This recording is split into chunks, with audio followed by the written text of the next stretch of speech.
Yes, good afternoon everyone once again. पिछले lecture में हम लोगों ने मोती purchase gold in year 2017-18 for rupees 7,80,000. He made some improvement as on 21-22 for rupees 4,70,000. He sold such gold as on 1st April 2023 in rupees for rupees 80 lakh. He purchased bonds of NHAI for rupees 40 lakh. As on 1st December 2023, calculate the capital gain in the hands of Moti. मेरी बात को, तीन बातों को गौर से समझिएगा. ये question करवाने का और देने की वजह क्या है उसको आप लोगों ने अगर समझ ली ना तो आपका जीवन सफल हो जाएगा. तो समझो ये वजह क्या थी. समझो ये वजह क्या थी. ये कहना चाह रहा था कि 54 ईसी में 6 महीने के अंदर परचेस करना जरूरी होता है. पहली बात, आ जाओ जो बैठो. सबसे पहली बात, 6 महीने के अंदर परचेस करना जरूरी होता है. आई रिपीट, क्या बोला मैंने? बात समझ में आ गई क्या?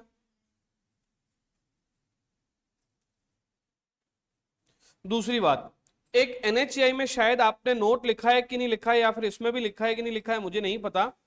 ध्यान रखना, एनएचआई की जो बॉन्ड परचेस करते हैं ना हम लोग, क्या देखो नीचे 54 ईसी का कुछ भी तो लिखा हुआ, ये पड़ा, इधर देखो, ये मैक्सिमम डिडक्शन 50 लाख का मिलता है. तुम्हें कैसे पता? अच्छा, मैक्सिमम डिडक्शन कितने का मिलता है? 50 लाख रुपए का. 54 ईसी कहता है कि the maximum deduction under section 54 EC, I repeat, maximum deduction under section 54 EC will be 50 lakh rupees. अभी देखो यहां पर जो क्वेश्चन हमने लिख रखा है वो यही था ना, यही था ना? ओके, तो बस इसी क्वेश्चन को अभी फटाफट से सॉल्व करवा देता हूं मैं आप लोगों को. Are you ready? Are you ready? Question लिखा हुआ है आपके पास में? ओके, तो let's start with this answer. ठीक है, हिम्मत नहीं, क्या नाम है तुम्हारा? हिमांशी, समझना, ठीक है?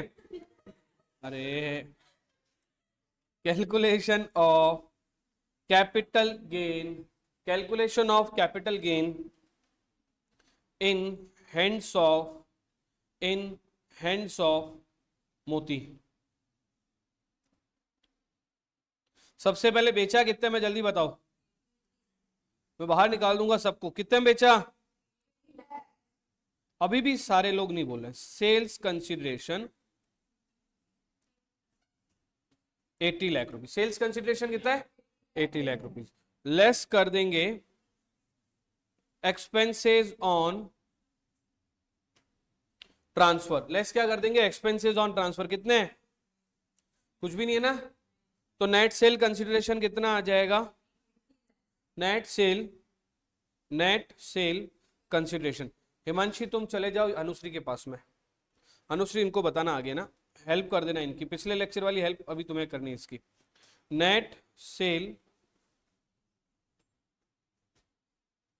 कंसिडरेशन आ गया आपका 80 लाख रुपए. नेट सेल कंसिडरेशन कितना आ गया?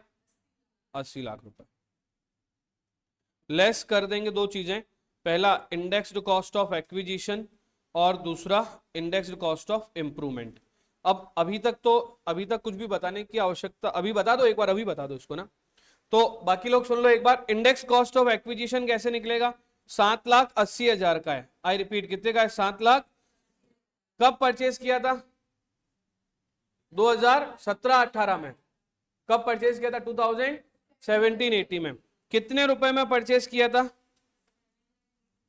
21 लाख, नहीं सॉरी, 7,80,000 डिवाइड बाय क्या करूं? 272. Very good. 272 मल्टीप्लाई बाय क्या करूं? 348. वेरी गुड, शाबाश फेस टू फेस के बच्चों. यस, बताओ कितना आ गया? 9,79 लाख. एक एक फिगर करके बोलो. 9,9,7,9,4,1. 9,97,941. Okay, done. 41. अभी लेस करेंगे इंडेक्स्ड कॉस्ट ऑफ इंप्रूवमेंट। क्या लेस करेंगे? Indexed cost of improvement. मुझे बताओ इंप्रूवमेंट में कितना खर्चा किया? 4,70,000 रुपए का। 4,70,000 डिवाइड बाय 2021-22 का इंडेक्स नंबर बोलो। क्या बोला? 317 मल्टीप्लाइड बाय 348 कितना हो जाएगा?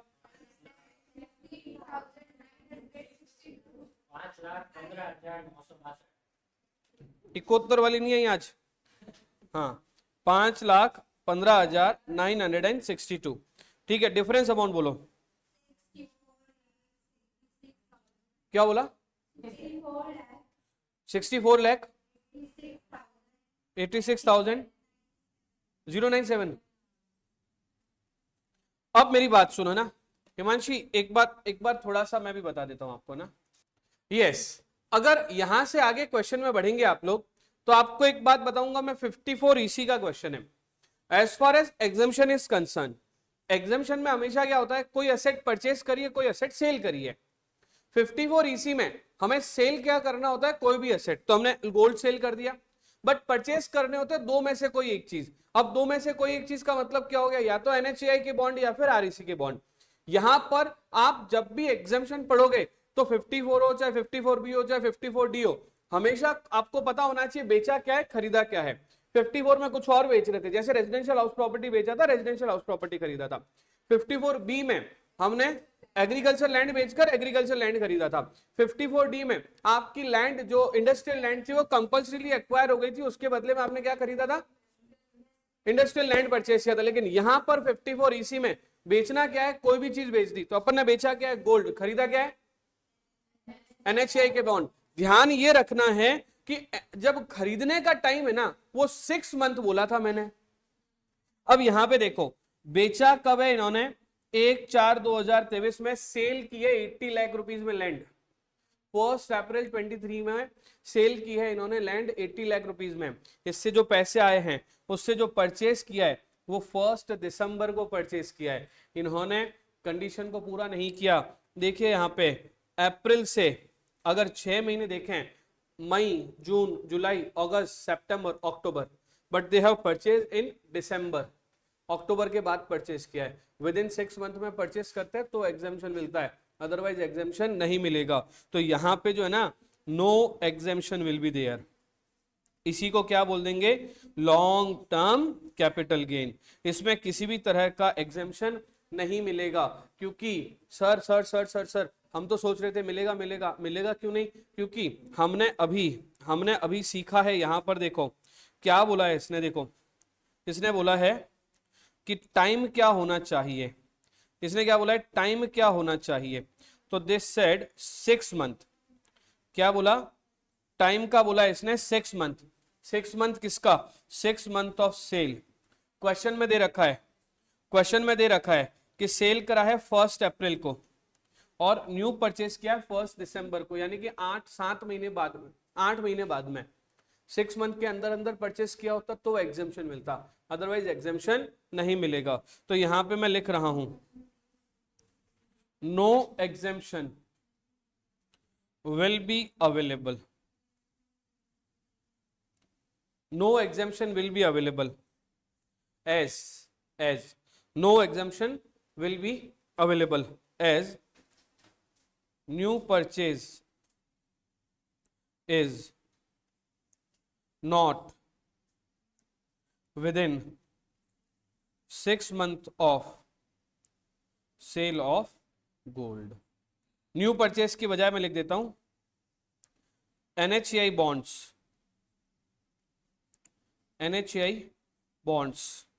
are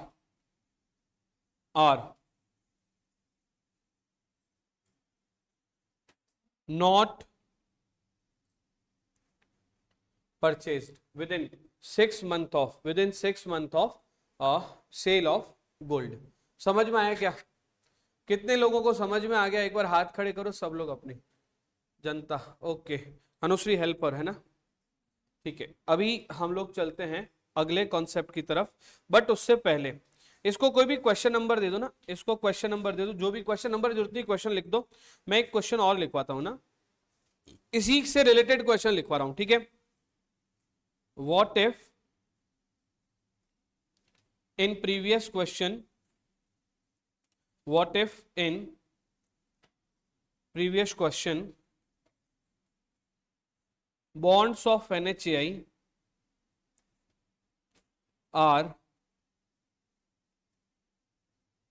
purchased as on 1st June 2023, 1st June 2023। अब इस क्वेश्चन के अगर सॉल्यूशन का देखें तो क्या बोला, NHAI के बॉन्ड परचेज किए, कब किए, 1 जून को। अभी देखो पिछले क्वेश्चन में सेल कब किया था, 1 अप्रैल को, और बॉन्ड 1 दिसंबर की बजाय जून में परचेज किया हो, तो आंसर में क्या फर्क रहेगा। इसके आंसर में, ये पिछला आंसर तो आपने लिख ही लिया है, नहीं तो एक बार पॉज करके लिख लो, मैं रफ कर रहा हूं, ठीक है, ओके रफ कर रहा हूं मैं। अब क्योंकि इसमें 6 महीने के अंदर अंदर बॉन्ड खरीदे, तो यहां पे इसको हम लोग बोल देंगे बैलेंस। अब लेस करेंगे एग्जेम्पशन, बोलो ना क्या लेस करेंगे, एग्जेम्पशन अंडर सेक्शन 54 EC, कितने रुपए हो जाएंगे, बोलो ना कितने रुपए हो जाएंगे, 40 लाख पूरे कर दूं, बोलो ना 40 लाख पूरे कर दूं क्या, तो डिफरेंस अमाउंट आ जाएगा आपका 24,86,097, 24,86,000। 40 लाख कहां से आया, ऊपर क्वेश्चन में दे रखा है ना, बॉन्ड खरीदे 40 लाख के। सर 40 लाख ही पूरे लेस क्यों किए, क्योंकि 40 लाख के बॉन्ड खरीदे, इसलिए 40 लाख पूरे लेस हो जाएंगे, ठीक है। 54 इसी समझ में आ गया हो तो नोट कर लो जल्दी से। ये जो अब जो आंसर बना है वो ये इस क्वेश्चन का आंसर बना है, ठीक है ना, ओके जल्दी नोट कर लीजिए, आई एम वेटिंग, फटाफट फटाफट नोट करो।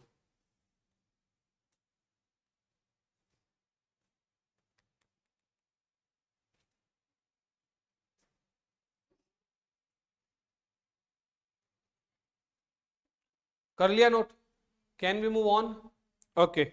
तो हम लोग आते हैं अगले सेक्शन की तरफ, अगले सेक्शन की तरफ जिसका नाम है 54F। अब पता है क्या, 54F है ना, वो फ्रेंड है 54 का। क्या बोला मैंने, 54F क्या है, फ्रेंड है।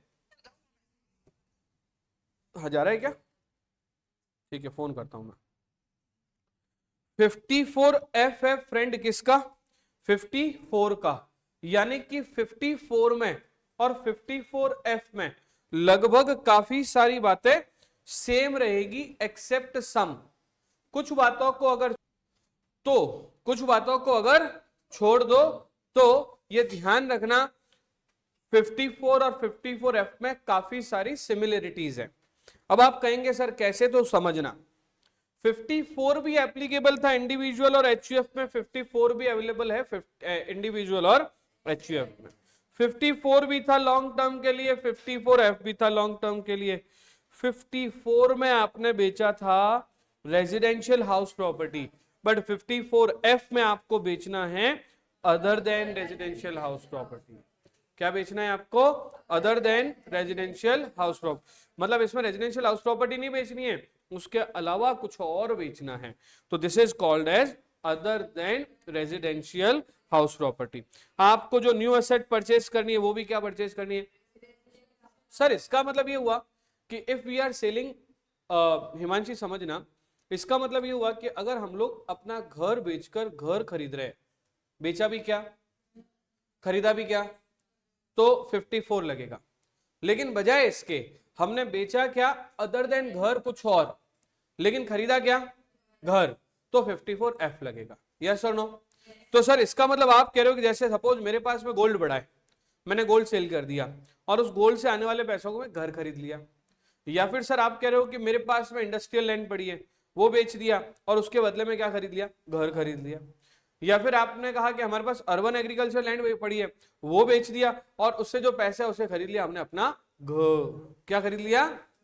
तो ऐसी कंडीशन में जब हम घर खरीदते हैं तो एग्जेम्पशन मिलता है 54F में।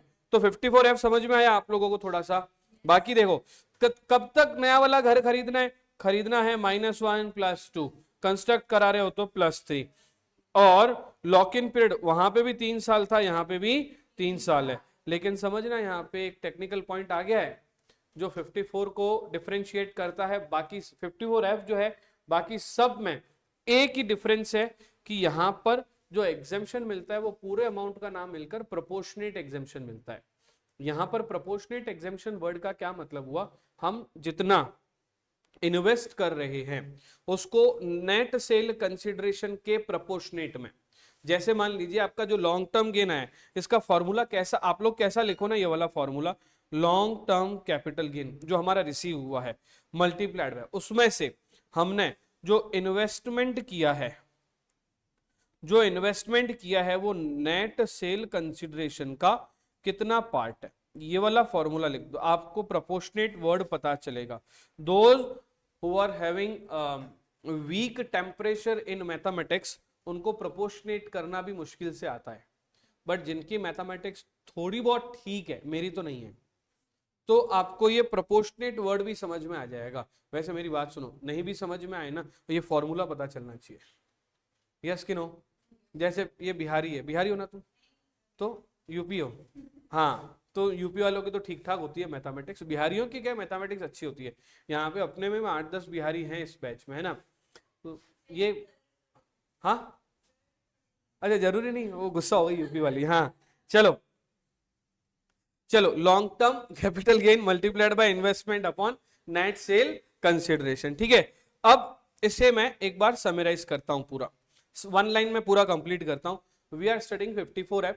54F इज सेइंग अगर आपके पास रेजिडेंशियल हाउस प्रॉपर्टी के अलावा कोई और प्रॉपर्टी है, वो आप सेल करते हो, उससे जो पैसा मिला उससे रेजिडेंशियल हाउस प्रॉपर्टी परचेस करते हो, परचेस करना है -1 और 2 ईयर्स में, कंस्ट्रक्ट करवा रहे हो +3 ईयर में, तो जितना आपने इन्वेस्टमेंट किया है नई हाउस प्रॉपर्टी में उसका आपको प्रोपोर्शनेट एग्जेम्पशन मिल जाएगा। प्रोपोर्शनेट एग्जेम्पशन वर्ड का यहाँ पे मतलब है long term capital gain multiplied by investment upon net sale consideration. ये जो अमाउंट है इसका आपको क्या मिल जाएगा, एग्जेम्पशन मिल जाएगा। कितने टाइम में परचेस करना है मैंने बता दिया। अब जो नया वाला आप जो घर खरीद रहे हो इसका लॉक इन पीरियड 3 साल रहेगा। सर आप बार बार बोल रहे हो lock in period, lock in period, lock in period, आपने एक भी क्वेश्चन ऐसा नहीं करवाया जिसमें लॉक इन पीरियड के अगेंस्ट में कोई बात हो। व्हाट इफ हम लॉक इन पीरियड में बेच दे तो क्या, अभी उसके ऊपर भी अपन चर्चा करेंगे। पहले एक बार अपन लोग बेस कंप्लीट कर रहे हैं। मुझे इस में पर्टिकुलरली 3 पॉइंट बताने हैं। पहला पॉइंट मुझे बताना है कि लॉक इन पीरियड में हम लोग सेल कर दे तो क्या। दूसरा मुझे आपको ये भी बताना है कि अगर हमारे को जैसे घर खरीदना है बट हमें घर मिल ही नहीं रहा है, अब घर मिल ही नहीं रहा है तो क्या करेंगे, उसका भी पॉइंट मैं आपको अलग से डिस्कशन करवाऊंगा।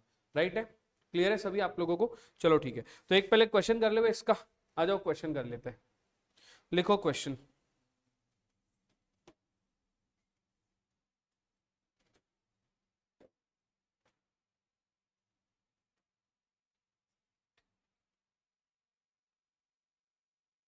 Yes, x sold, x, x को हिज मानते हो कि हर मानते हो निक्षय तुम,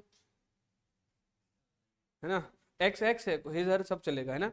एक्स सोल्ड हर, है ना, और आजकल तो क्या किसी कुछ भी एक्स हो सकता है ना, किसी का हर एक्स हो सकता है, हिज का हिज एक्स भी हो सकता है ना। तो आजकल क्या सब सुप्रीम कोर्ट ने अलाउड है कि अभी मना कर दिया, बड़े दुखी हो रहे हो तुम लोग। हाँ चलो, x sold her asset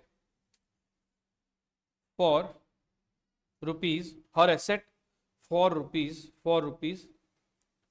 40 lakh as on 1/6/2023 and invested such amount, छोटा हो गया क्या, बड़ा लिखूं अभी, ठीक है। अरे तुम भी जब सीएस बन जाओगे तुम उंगलियों से अपनी किसी भी चीज को बड़ा कर पाओगे ना। And invested such amount in residential, invested, रुको रुको रुको, इन्वेस्टेड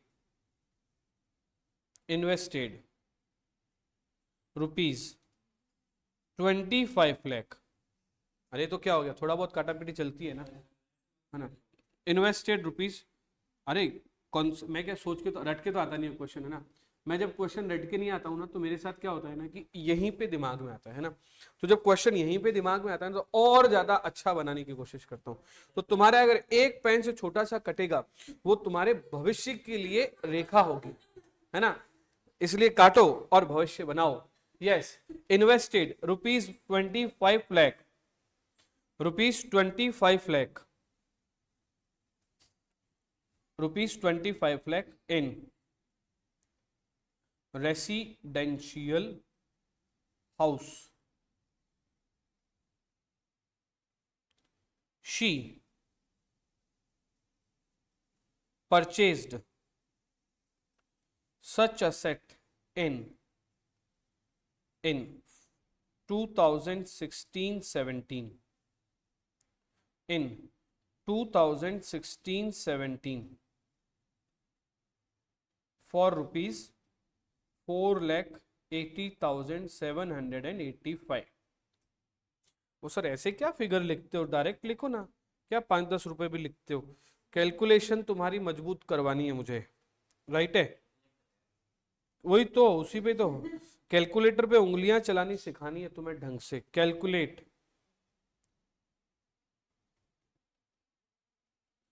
कैपिटल गेन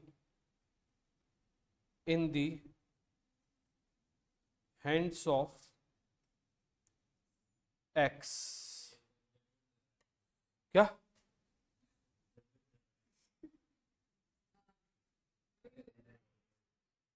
ठीक है, चलेगा ना। पंखा बंद कर दो या तो। यस, तो आप लोगों ने एक क्वेश्चन लिख लिया है, इसे हम लोग आगे बढ़ाते हैं। एक मिनट में बात सुनो। बेचा क्या है? एसेट। बेचा क्या है? एसेट। खरीदा क्या था? Residential house property. सेक्शन कौन सा लगेगा, 54 की एफ? F, 54 F. ठीक है, अभी चेक कर लेते हैं एक बार, है ना। Answer, calculation of capital gain in hands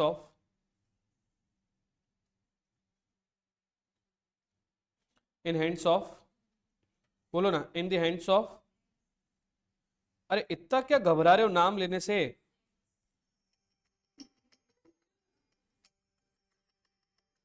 घंटी बजा देते, घंटी बजा दे। दो नहीं, लेफ्ट हैंड साइड वाली बजाइए। ठीक है, फोन करो ना। सेल कंसिडरेशन कितने में बेचा है बताओ तो एक बार। 40 लाख में बेचा है। सेल कंसिडरेशन कितना हो गया? 40 लाख। लेस कर देंगे एक्सपेंसेस ऑन, बोलो ना, लेस कर देंगे एक्सपेंसेस ऑन। है क्या कुछ भी तो क्यों लिखूं फिर? मैं नहीं लिख रहा हूं, ठीक है, क्यों, जगह कम पड़ जाती है यार। आप लोग लिख लेना एक्सपेंसेस ऑन ट्रांसफर, ठीक है। तो यही क्या बन जाएगा? Net sale consideration. क्या बन जाएगा ये? Net sale consideration. क्यों सर नेट सेल कंसिडरेशन लिखना जरूरी होता है क्या? हाँ, क्योंकि फॉर्मूला में नेट सेल कंसिडरेशन था, ध्यान रखना। अभी जो फॉर्मूला लिखवाया था ना, उसमें नेट सेल कंसिडरेशन था, सेल्स कंसिडरेशन नहीं था। तो लेस कर रहे हैं हम लोग, लेस कर रहे हैं इंडेक्स्ड कॉस्ट ऑफ एक्विजिशन, ठीक है। कितने रुपए का घर खरीदा था? 4,80,785। 4,80,785। कब खरीदा था? 2016-17 में। अरे बोलो यार, कब खरीदा था? 2016-17 में कितनी थी इंडेक्स वैल्यू? 264। मल्टीप्लाई कर देंगे क्या? 348। कितना आया? बोलो एक बार, कितना आया?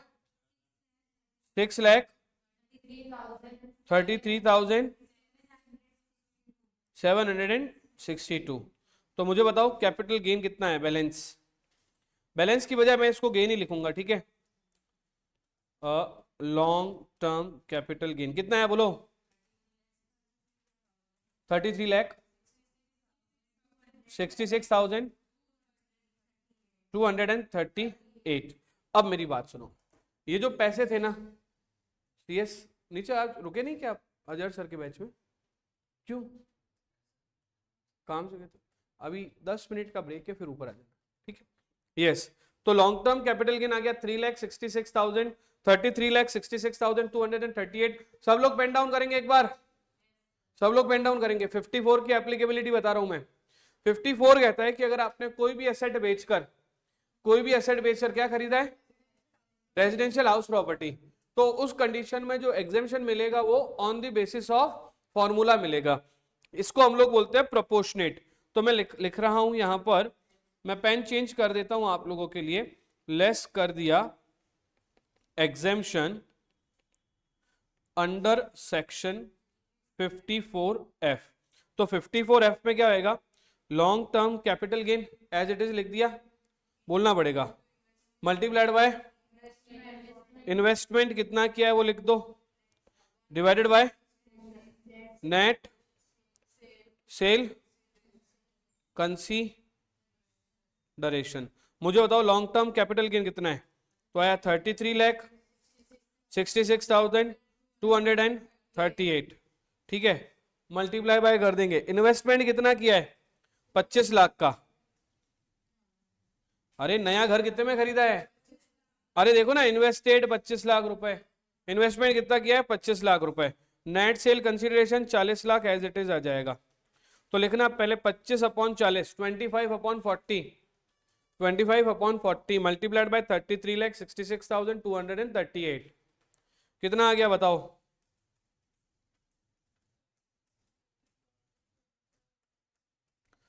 बोलो, 21,03,898।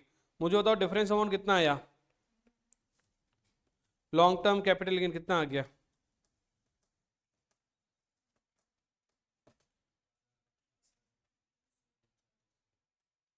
$12,62,339 आया है क्या, ये आना ही चाहिए यार, तो चेक करो कितना है, 340 हो जाएगा ना,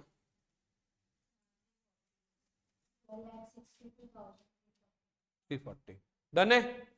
मुझे लगता है कि आपको समझ आ गया होगा, आया कि नहीं आया। ये था 54F, क्या था ये 54F, ज्यादा टफ नहीं था, इजी ही था। 54F में सिर्फ एक ही चीज एक्स्ट्रा है, दैट इज फॉर्मूला, राइट। अगर ये फॉर्मूला आपसे हो गया तो पक्का ही क्वेश्चन आपसे हो जाएगा। जल्दी जल्दी क्वेश्चन नोट कर लीजिए।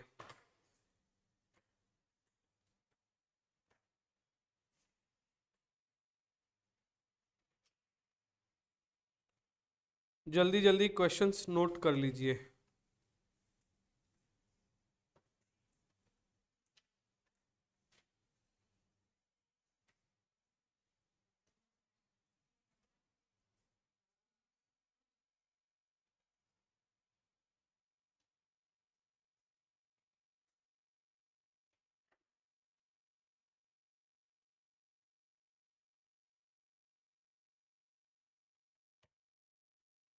डन, यस और नो, यस सर। क्या मैं आगे बढ़ सकता हूं, ओके।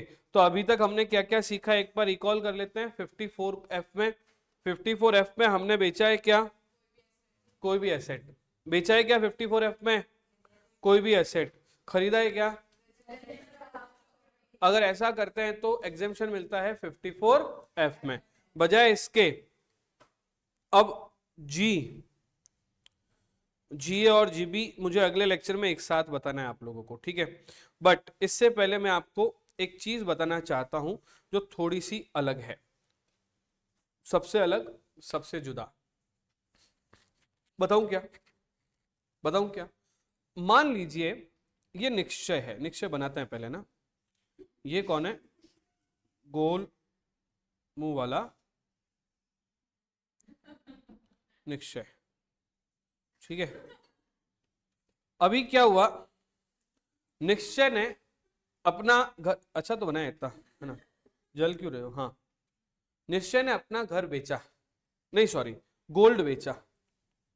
गोल्ड बेचा किसके लिए, क्योंकि इसको चाहिए थी रेसिडेंशियल हाउस प्रॉपर्टी, या गोल्ड नहीं, ये सारे के लिए एप्लीकेबल। अभी जो मैं बात बता रहा हूं ना, वो 54 54D, या मैं कहूंगा सारे 54 के लिए एप्लीकेबल है, 54 से लेकर 54 GB तक सब में एप्लीकेबल है। समझना बात को।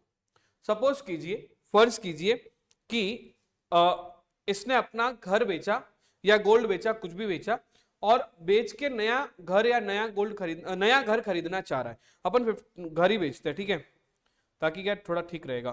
क्या बेचा? घर, ठीक है, घर बेचा। कितने में घर बेचा? मान लीजिए 1 करोड़ में घर बेचा। कौन है ये? निश्चय। बेचना क्या है इसको? घर। कितने में घर बेचा? 1 करोड़ में। अब 1 करोड़ रुपए लेके ये जोधपुर के अलग अलग कोने में गया नया घर खरीदने के लिए। किसी घर में इसको वास्तु दोष लग रहा है, किसी घर में इसको दिशा सही नहीं लग रही कि साउथ फेस मकान है, मुझे नहीं खरीदना। एक घर इसको पसंद आ गया, तो पता चला कि इस घर में 3-3 सुसाइड हो रखे। ये और घबरा गया। वो पास वाले घर वाले ने बोला कि आवाजें और आती है, 3 आवाजें एक साथ आती है ना, तो ये और घबरा गया, वो भी घर नहीं खरीद पाया। अब ये घर ढूंढ रहा है, इसको घर नहीं मिल रहा है। ये घर खरीदना वगैरह सब क्या किस्मत की बातें होती है, ऐसा आता नहीं है। अपन सोचे कि अपन को घर खरीदना है, मिल जाए ना, वो अपने पसंद का मिलना भी चाहिए, जब मिले तब पैसे भी होने चाहिए, है ना, जो पसंद आए उतने पैसे भी होने चाहिए। तो बहुत टाइम लग जाता है। अभी मैं रेंट पे घर देख रहा हूँ जोधपुर में, मुझे रेंट पे घर नहीं मिल रहा है, बताओ। आप समझ रहे हो क्या? तो खरीदना तो मतलब बहुत सब चीजें पसंद आनी चाहिए, पूरा जीवन उससे जुड़ा हुआ होता है। तो हुआ ऐसा कि निश्चय जोधपुर के कोने कोने में गया, लेकिन इसको घर नहीं मिल रहा है। मुझे बताओ, इसने बेचा था कब? 1 अप्रैल 2023 में सेल कर दिया था। 1 अप्रैल 2023 में सेल कर दिया था। क्या बोला? अगर एग्जेम्पशन लेना है तो कितने टाइम में परचेस करना पड़ेगा? 2 साल में परचेस करना पड़ेगा। लेकिन जब आपने इस साल जो पैसा कमाया है उसका टैक्स तो आपको अगले साल देना पड़ेगा। मेरी बात समझे क्या? जैसे निश्चय ने इस साल 2023 में अगर कोई घर बेचा तो 24-25 यानी कि असेसमेंट ईयर 24-25, जो जैसे अपन अभी असेसमेंट ईयर की बात करें तो 24-25 की बात चल रही है, तो 24-25 में जो इनकम टैक्स रिटर्न भरने का टाइम आएगा तब निश्चय को टैक्स देना पड़ेगा कि नहीं देना पड़ेगा? क्योंकि इसने अभी तक नया घर खरीदा ही नहीं है। तो 2 साल में जब परचेस करोगे आपको एग्जेम्पशन मिल जाएगा, अभी तो टैक्स भरो। तो सपोज कीजिए कि 1 करोड़ में इसका प्रॉफिट है, सपोज कीजिए 40 लाख का, तो 40 लाख पे 20% निश्चय को टैक्स पे करना पड़ेगा आज की तारीख में।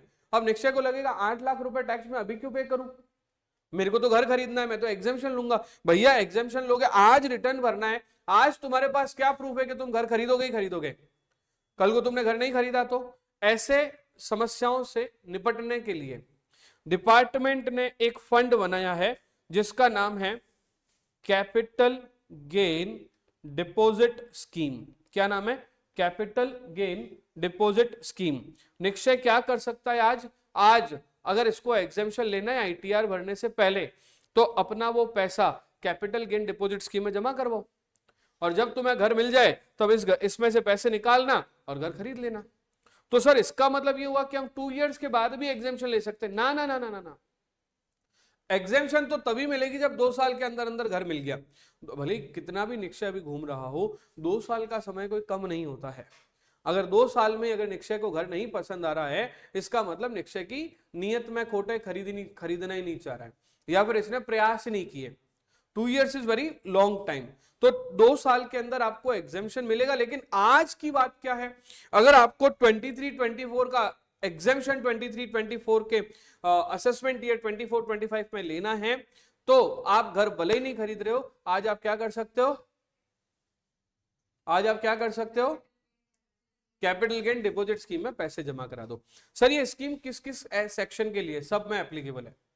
आपको एग्जेम्पशन लेना है, आपके पास पैसा नहीं है, कोई बात नहीं, जितना टाइम आपको घर खरीदने के लिए दिया है ना, उतना का उतना टाइम आपको कैपिटल गेन एग्जेम्पशन स्कीम में पैसे जमा कराने के लिए भी दिया है। अगर आपने उस टाइम में कैपिटल गेन एग्जेम्पशन स्कीम में पैसा जमा करवा दिया, इसकी स्कीम का नाम क्या है? CGDS। क्या नाम है? Capital gain deposit scheme account. Sir ये कौन होता है? बैंकों में खुला हुआ होता है। आपने घर बेच दिया इस साल, उतना पैसा आप उसमें जमा करवा दो, कोई बात नहीं, जब आप घर खरीदोगे इंस्टेंटली निकालना, विद इंटरेस्ट मिलेगा। सर हम क्यों जमा कराएं, हमारा पैसा कहीं और पे, तो एग्जेम्पशन नहीं मिलेगा। एग्जेम्पशन लेना है, हाँ या ना? तो आपको जमा करवाना पड़ेगा। फर्दर हम इसी पॉइंट के ऊपर डिस्कशन करेंगे कल के लेक्चर में। Thank you so much. कल के लेक्चर का हम लोग जो उठाएंगे वो इसी बात से उठाएंगे, फिर हम लोग 54F के बाद वाले सेक्शन पढ़ेंगे। Thank you so much. नीचे से बच्चों को ऊपर भेज देना।